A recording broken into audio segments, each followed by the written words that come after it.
So there, anyway, there's more that we're going to, you know, there's That's more interesting. details of this that people are going to play with as we get familiar with this new feature.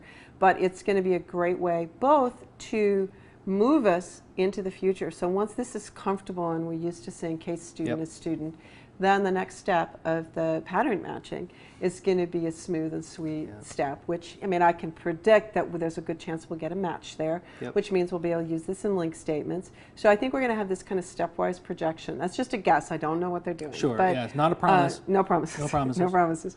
But as we move from where we're at right now, which is a very, you know, kind of non-functional, non-pattern matching, we take these baby steps that direction into a functional world.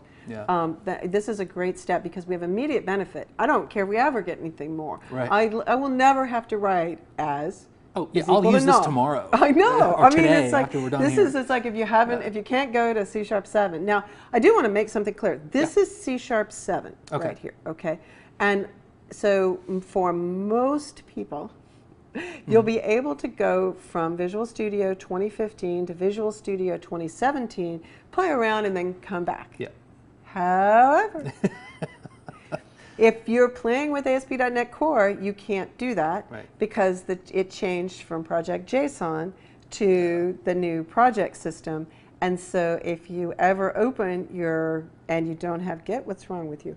And so if you start and you're in Visual Studio 2015 and you go into 2017, okay, and then you change that project system, you can't go back. Right, it's so a one-way trip. Or you go to Git and you pull it back off that. Okay, so C#7 though, you can go into the project properties and you can say, I want to target C#6.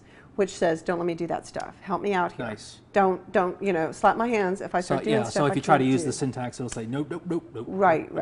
So, so you can do some of that if you're using some other types of projects. But yeah, this is going to overall be something. There's a lot of new features, and I don't know that very many people are going to go just for IntelliSense. You know, it's got some new greatness in that. But yeah. No, this is really nice though. Cool. Yeah, absolutely. Yeah. So that was pretty cool. Oh yeah. Let me show you one more thing. Okay. Well, I'll show you more than one more thing. Okay. How does that sound? You can show me several things. Okay, so scroll up on this, okay, and let's look at this, what called this. So go a little bit higher, and let's look at this method that called it. Yes.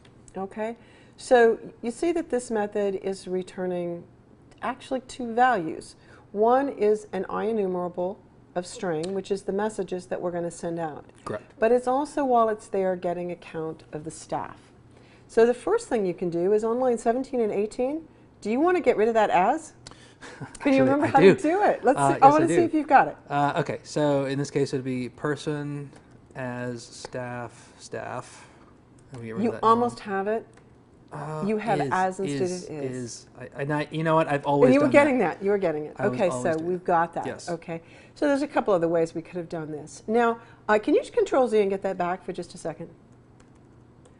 Okay, not too many. Okay, let's get back up there. Do you see that there is a little underscore? I mean, little 3-dot underscore under var? Yes. Okay, let's see what that's going to do. Control period.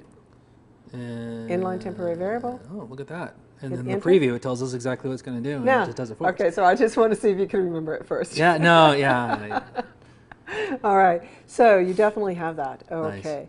So Fantastic. now, occasionally we do need to return two values. Now, I worked 6 months in Python not too long ago because my boss decided I was too Microsoft-centric, which was an interesting 6 months. But in Python, we have the ability to do what I'm going to show you, and we often overused it. So about half the time I put it in, I later took it out. But I'm going to show you how to do this anyway, because it is sometimes quite handy. Yeah, Go ahead. I guess? Yeah.